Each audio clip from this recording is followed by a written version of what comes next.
Let me open the slide.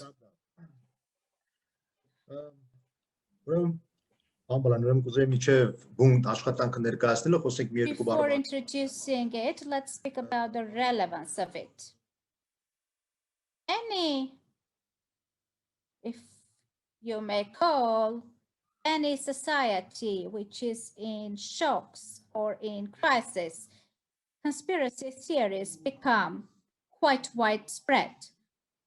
In the post-Artsakh war period, our public media landscape is full of conspiracy theories related to the Second Artsakh War, and there are numerous conspiracy theories concocted over it as if it was an already arranged war or geopolitical powers already knew the outcome. So numerous theories were being concocted around it. And for a society which is in challenging psychological state, it becomes really difficult to distinguish between fake and true news, and it creates even more turmoil in the hearts and minds of our people. Having read this piece by Cassam, I discovered something for myself. This conspiracy theory isn't any issue related to social and public processes, is not something local. The problem itself is universal. It relates to all societies and to all people. And whenever the circumstances to some extent coincide, it has similar consequences. And I found myself, although I knew it earlier, having analyzed this, I found out that there have been different conspiracy theories with regard to 9/11, to the murder of Kennedy, to different shocks that which created turmoil in the society. Cassam is analyzing this from another perspective. In 2015, he has published an article in IOM where he tried to explain that the conspiracy theory is connected with bad thinking. And that's why the conspiracy theories are so widely spread. After that, he was subjected to intellectual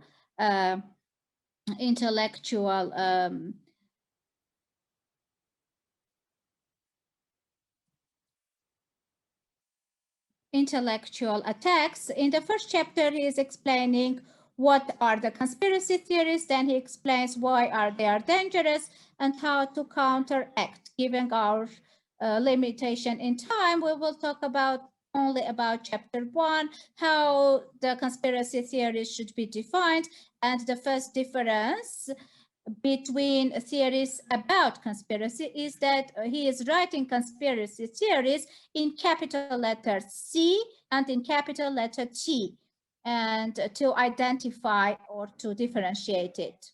So what is the difference between capital letter of conspiracy theories between theories about conspiracy?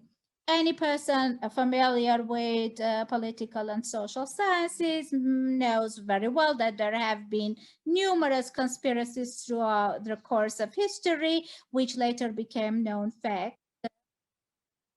The first fact, the first example Cassam covers in his book is the following.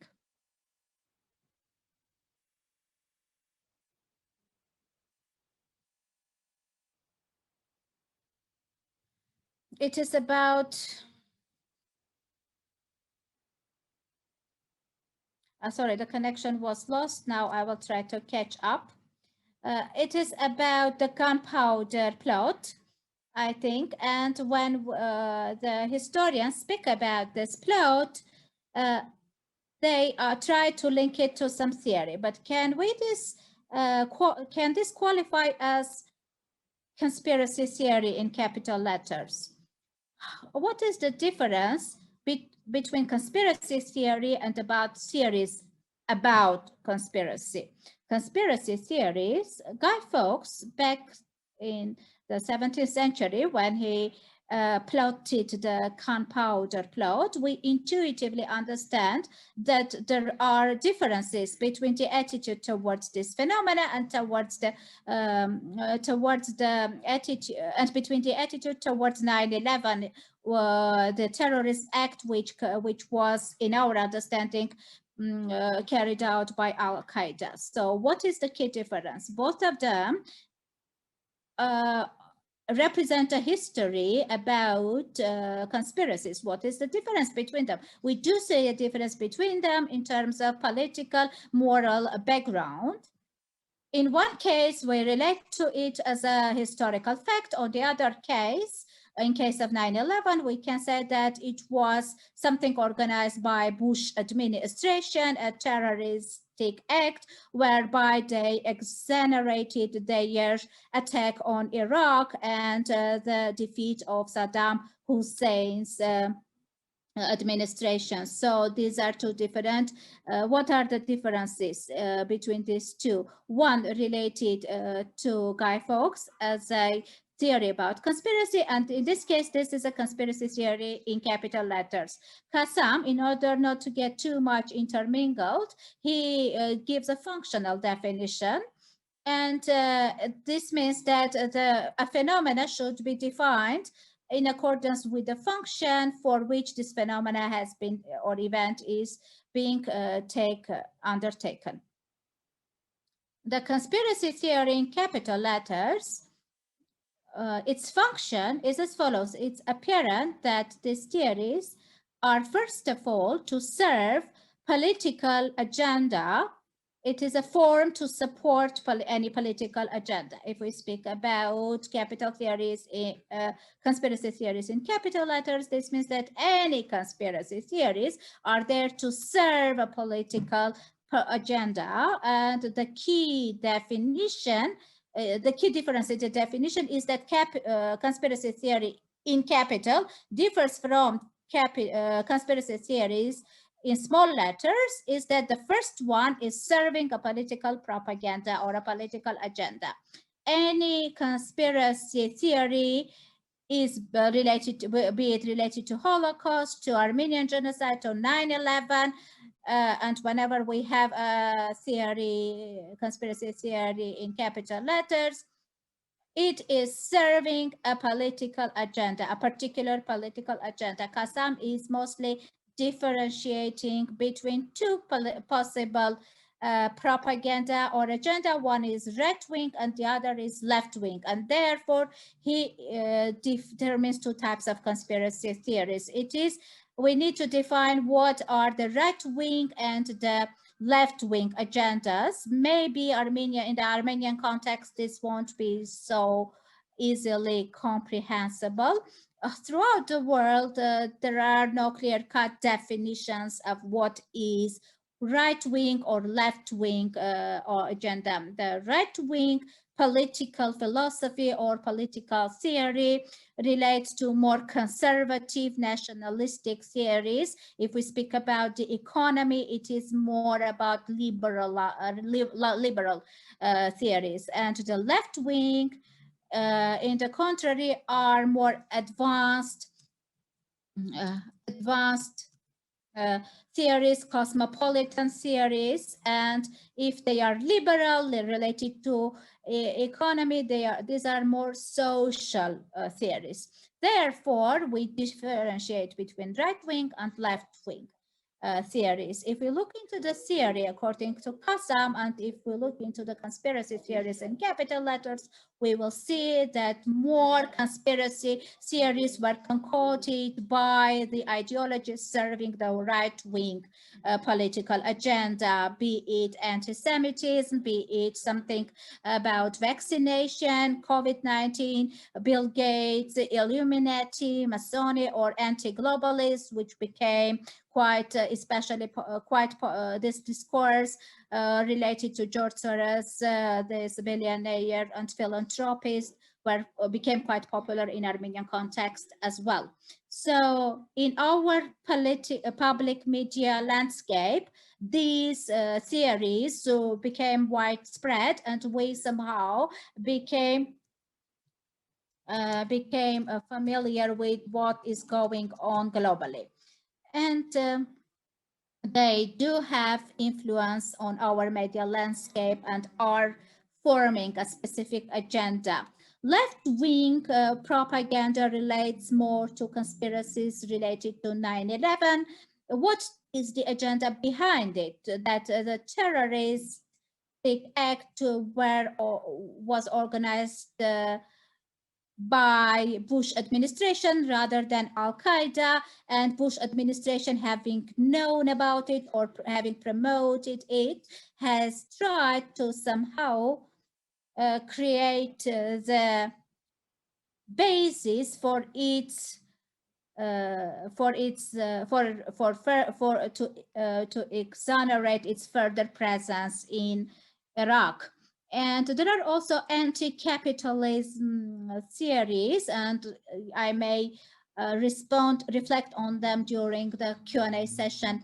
There is also an expression in English, false flag operation, which means that, for example, there is a group of people who want, or government or authorities want to instigate something. They dress themselves in clothing that belongs to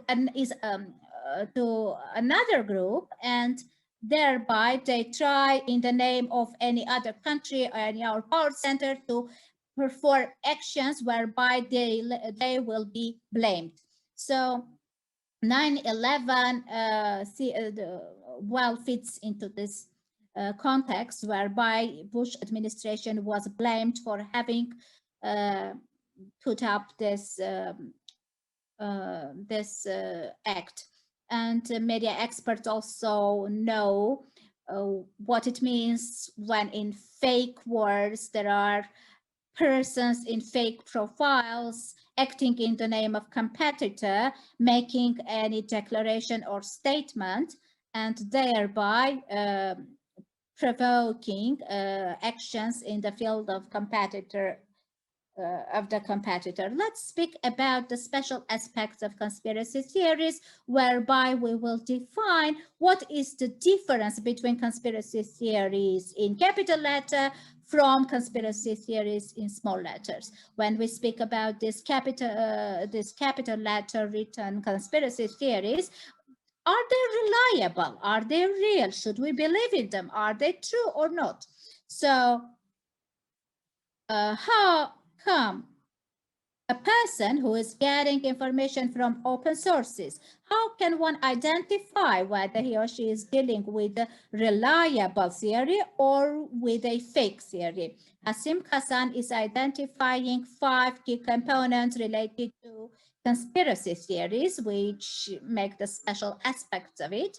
And he explains that if a theory is speaking about a conspiracy and they have this particular aspect related to it, this means that we do have about, we are dealing with conspiracy theory in capital letters. This means that it is a fake theory, it is a speculative theory about a speculative conspiracy.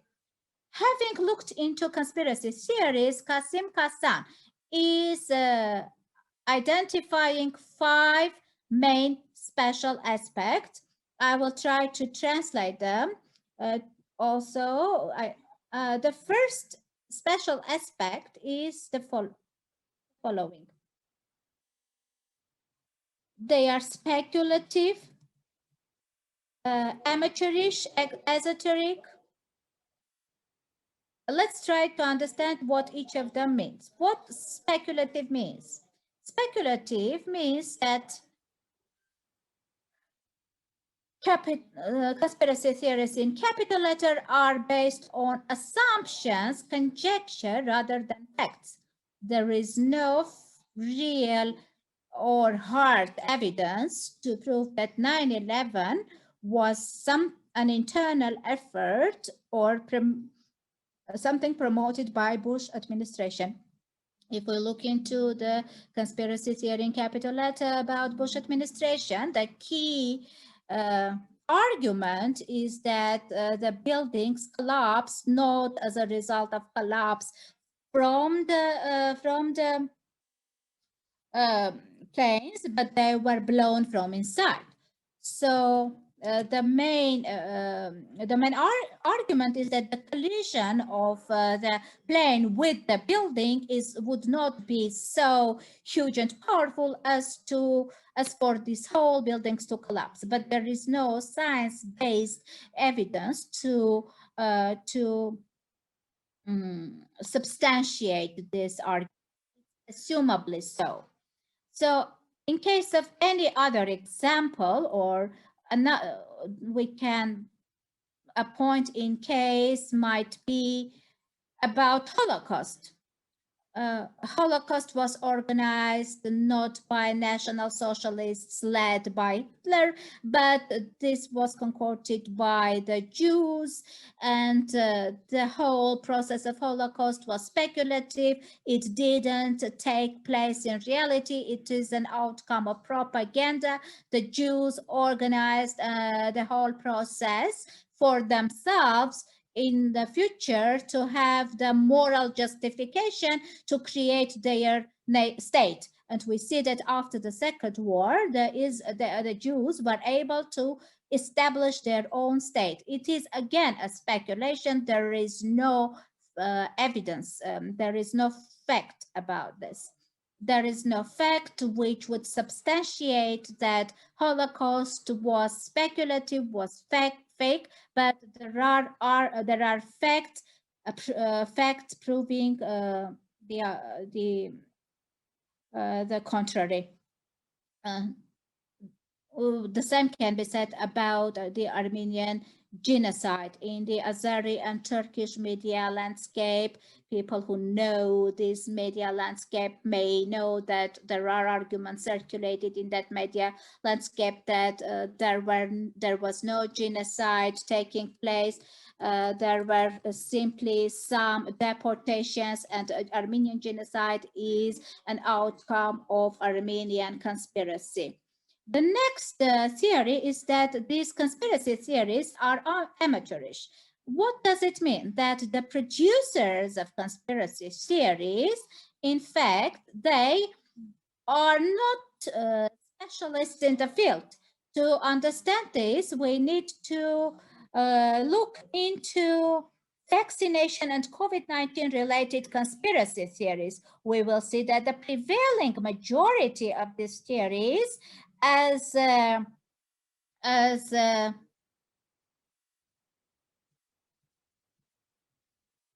ironically commented by Cassam, are more these types of comments come from philosophers. These comments don't come from biologists, from medical specialists. These people come up with theories that, for example, Bill Gates may want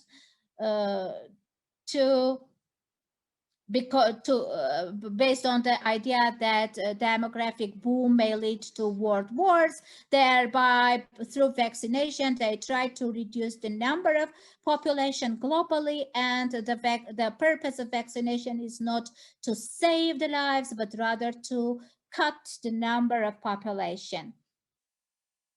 And also that vaccination creates autism or infertility. Another anti-vaccination related professional article was published in 1980 by Andrew Wickett, a physician, a British physician. In his article, he shows that, because I am not a specialist, I cannot present the whole process, but the idea is that vaccination leads to autism. Somehow this article was published in Lancet, but later on this article was called back and was refuted.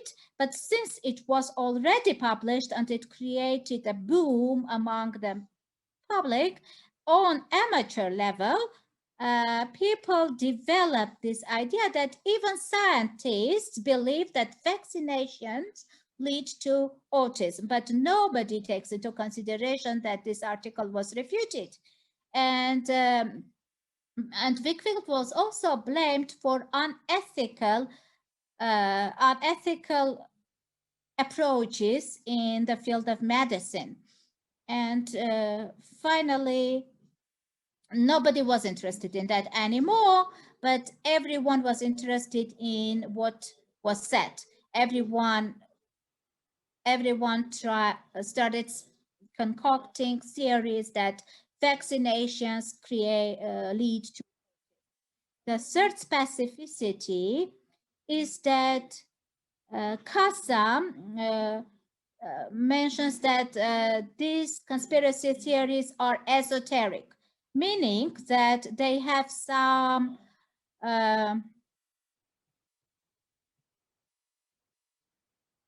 mystery around them. There are some pseudo experts who are, and only they are positioned to understand it under this veil of mystery. If you try to oppose these theories, conspiracy theories, then these theories, these hypotheses are not perceivable and for regular people. So in order for you to understand it, you need to have a specific world outlook. If you don't understand it, this means that you are manipulated. For example, anti-Soros conspiracy theory says, for example, if you are you have a liberal world outlook, if you are not nationalistic in brackets, if you are not conservative in your world understanding, you will not understand what are the goals of Soros. Soros pursues. You are so naive, you don't get it, but we do get it because we know it. We are patriotic. The next component is contrarian. It's called contrarian. If we look into conspiracy theories in capital letters, they are contrarian, but contrarian can be perceived in two ways. One is contrary to the official opinion, and second, going contrary to the commonly accepted opinion. Like, for example, the first one, 911, was organized by Bush administration to invade Iraq. This comes into contrary with the main opinion. There are multiple conspiracy theories, for example, with regard to which there are no official opinions, for example. Like with regard to Soros, with regard to anti-capitalism, anti-globalism, and so forth. But there is no formal opinion, but there is an accepted standpoint within the scope of sensibility. And the fifth component is not, Cassam actually makes a reference to another author for this specificity. Let me have a look. Brian Kelly. He has borrowed it from him, and it means that pre-modern outlook, and the people who have such an outlook try to find a deep meaning in anything. There might be a group of people who, whenever some big processes take place, they believe that this group of people have so many economic and media resources as they can put up such processes, be it a war, be it a revolution, be it any other large or massive societal processes, meaning that these people are so well organized in a group that they can lead and manage a number of societal processes leading to the outcome of their liking.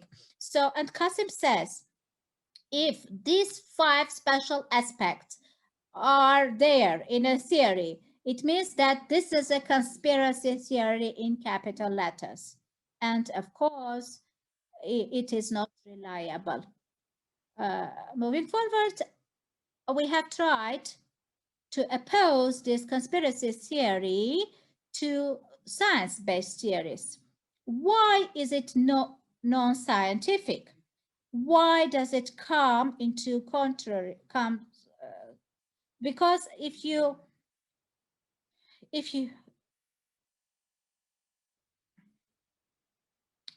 there are these 5 elements are present in a theory, this means that they are not science-based. We have identified 5 other phenomena, 5 other aspects. Scientific theories are based on experiment. And in the next slide, I will introduce to you some scientific theories, be it Newton law, be it all other laws. They are based on experiment. And if the results of experiment line up with the findings of our theory, this means that it is science-based theory.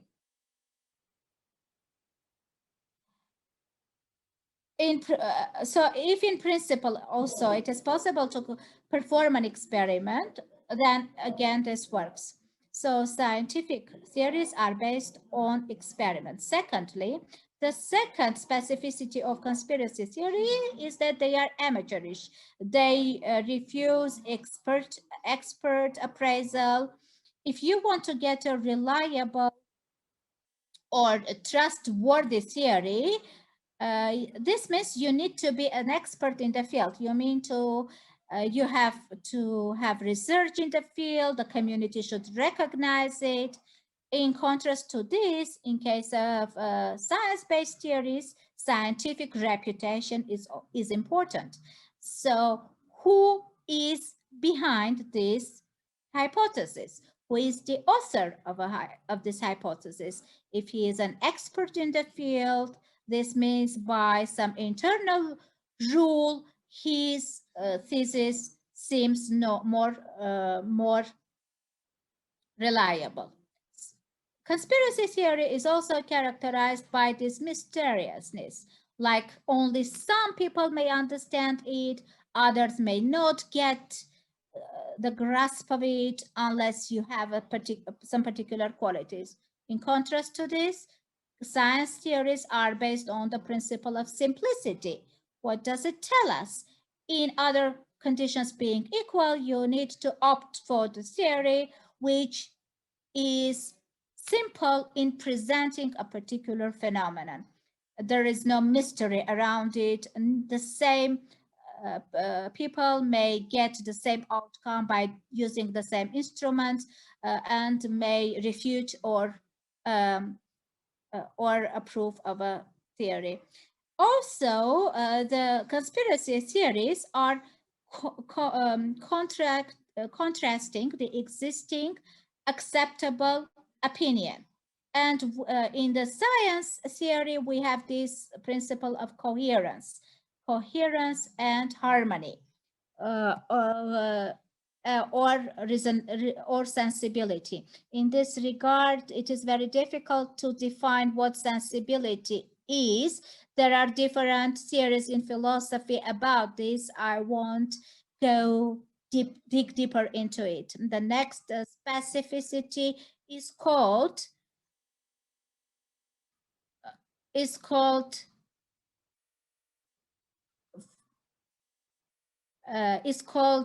finding or seeking to find in-depth meaning in phenomenon, when there are people organizing some processes and we are we are neutralizing this by the principle of best explanation. If your theory is not clear, is not clearly understandable for the population or the public at large, this means there is a problem with in terms of science. I have brought several examples which as to what are conspiracy theories in capital letters, what are conspiracy theories in small letters, and what are the examples of scientific theory.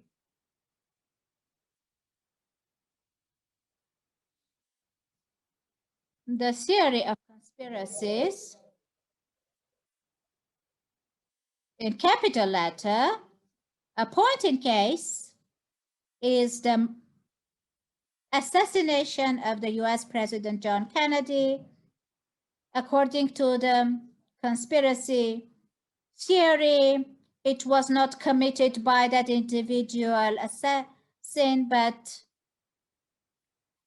it was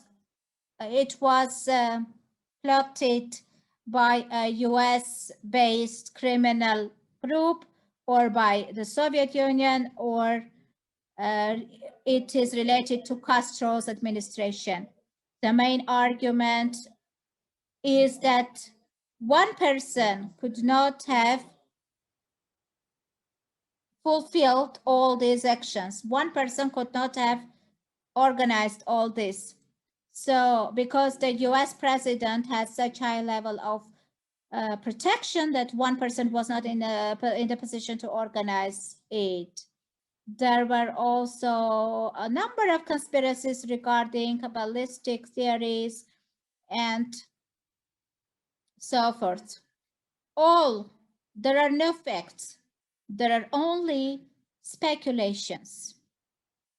And this is a conspiracy theories. Again, it is amateurish. There was an author who dedicated 400 pages of a book to refute that John Kennedy's assassination was committed not by one person, but by others. So he has dedicated 400 pages to refute this conspiracy theory. Authors or consumers of conspiracy theories may read this book, but general public will not read these 400 pages. Therefore, these conspiracy theories about assassination in capital letter are being spread. As I have mentioned also, the gunpowder plot by Guy Fawkes again is a conspiracy theories because there are historical records about this event. Specialists are dealing with it. It is based on experiment and so forth. Taking up from this point, I didn't speak about what there is one conspiracy theory in small letters, which we can assume it took place. It did take place because there are records about this. It was Northwood Operation. What is it about in 1962? You may remember Cuba was being ruled by Castro, and the nationalistic or conservative wing, some power centers from the US came together, and against regular US citizens, terroristic acts were organized as if they were organized by Cuba authorities, creating the basis for US to invade Cuba because the US saw a real threat in the ruling authority of Cuba. But why is it not a conspiracy theory in capital letters? Because it is based on solid facts. It really happened. Also, there are corresponding records at the FBI, and specialists are dealing with this. And there were groups of people who had put up this plot. So we do have the fact of such a cahoot. And any person may look into these records, into these archives, and try to find some uh, contradictions. It is open to.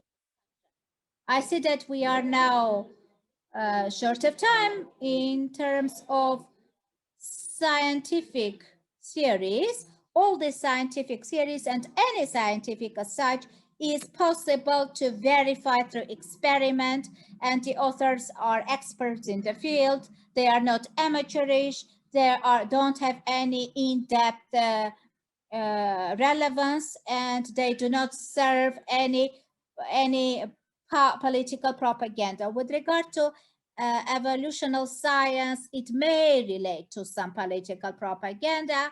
However, it may qualify to serve some political propaganda, but it is a secondary effect of it, and science has no relation with political propaganda. And why is it difficult to refute the conspiracy theories? I will already leave this part to the Q&A session. Let's discuss what are the threats of it. Thank you very